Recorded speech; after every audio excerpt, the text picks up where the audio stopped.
আসসালামু আলাইকুম। কেমন আছেন সবাই? আমাদের আজকের আলোচনার টপিক হচ্ছে পিপল। যেটা নিয়ে আমরা ছোটবেলায় অনেকে অনেক খেলেছি, তাও আবার মরিচ হিসেবে। তো যাই হোক বাজারে গিয়ে একদিন দেখছি যে এটার পাতা বিক্রি হচ্ছে। কিন্তু আমি জানি না যে এটা কেন বিক্রি হচ্ছে। তো আমি যখন নেটে এটা নিয়ে একটু ঘাটাঘাটি করলাম তখন দেখি যে এটা একটি ভেষজ গুণ সমৃদ্ধ মসলা। এবং বাড়িতে গিয়ে যখন পিপলের গাছ আমার চোখের সামনে পড়লো তখন আমি একটা ছবি পোস্ট করেছিলাম। সেখানে আমাকে অনেকে প্রশ্ন করেছে, "আপু এটা কি? এটা তো চিনি না। এটা কি হিসেবে ব্যবহার করা হয়?" তো আমি ভাবলাম যেহেতু এটা নিয়ে অনেকেই চিনে না তাহলে একটা ছোট ভিডিও শেয়ার করা যাক। হয়তো এই ভিডিওর মাধ্যমে অনেকেই এটা সম্পর্কে কিছু তথ্য জানতে পারবে। তো চলুন এটার কিছু বৈজ্ঞানিক তথ্য জেনে নেই। পিপল ভারতীয় একটি মসলা যার ইংরেজি নাম লং পেপার বা ইন্ডিয়ান লং পেপার। পিপারেসি বংশের অন্তর্গত এই মশলাটির বৈজ্ঞানিক নাম পিপার লঙ্গাম। গোলমরিচীয় গোত্রের মশলা পিপুল, তবে স্বাদে এটি গোলমরিচের চেয়ে বেশ ঝাঁঝালো। বৈদিক যুগে পিপল ছিল একটি সর্বাধিক ব্যবহৃত ভেষজ গাছ। পিপুল পানের মতো একটি লতানো গাছ। পিপুল সম্পর্কে প্রথম জানা যায় প্রাচীন ভারতীয় আয়ুর্বেদ শাস্ত্রের পুস্তকে, যেখানে আলোচনা করা হয়েছে এর ঔষধীয় খাদ্য গুণ সম্পর্কে।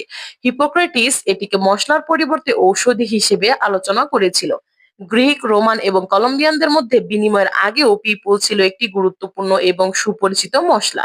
সে যুগের গ্রন্থগুলোতে পিপুল এতটাই গুরুত্বপূর্ণ ভেষজ হিসেবে বর্ণিত হয়েছে যেন কৃমি রোগ ও অন্ত্ররোগের চিকিৎসায় দেবতারাই তা গ্রহণ করতেন।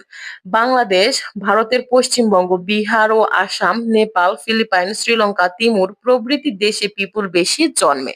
কাঁচা ফলগুলো গাছ থেকে উঠিয়ে ৪ থেকে ৫ দিন রোদে শুকিয়ে নিতে হয় এই মসলাটি। সাধারণত ১০ কেজি পিপুল শুকালে ১.৫ কেজি মসলা বা শুকনো ফল পাওয়া যায়। বর্তমানকালে ইউরোপীয় রান্নায় এর ব্যবহার দুর্লভ হলেও ভারতীয় রান্নায় এবং নেপালে এই মসলার অধিক ব্যবহার লক্ষণীয়। বিশেষ করে আচার ও চাটনি তৈরিতে পিপুল চূর্ণ মসলা হিসেবে ব্যবহৃত হয়। এছাড়াও মসলা হিসেবে উত্তর আমেরিকা, ইন্দোনেশিয়া ও মালয়েশিয়ান রান্নায়ও এর বহুল ব্যবহার রয়েছে। পাকিস্তানের অন্যতম জাতীয় খাবার নিহারি তৈরির প্রধান মসলা পিপুল। বর্তমানে এটি বাণিজ্যিকভাবে চাষাবাদ করা হয়। জ্বর ও কাশি হলে পিপুল গরম পানির সাথে খেলে জ্বর ও কাশি কমে যায়। হাঁপানি রোগীর জন্য এটি একটি উপকারী মসলা। এছাড়াও কৃমির ঔষধি হিসেবে এটি ব্যবহার করা হয়। এটি বসতবাড়ির আশেপাশে এবং অনাবাদি জমিতে বেশি হয়ে থাকে। আপনারা কারা, কারা পিপুল সম্পর্কে জানেন বা এটা নিয়ে খেলা করেছেন অবশ্যই কমেন্টে জানিয়ে যাবেন। পিপুল সম্পর্কে হয়তো আরো অনেক বিস্তারিত তথ্য আছে যা আমি জানি না। আপনারা জানলে অবশ্যই আমাকে জানিয়ে যাবেন।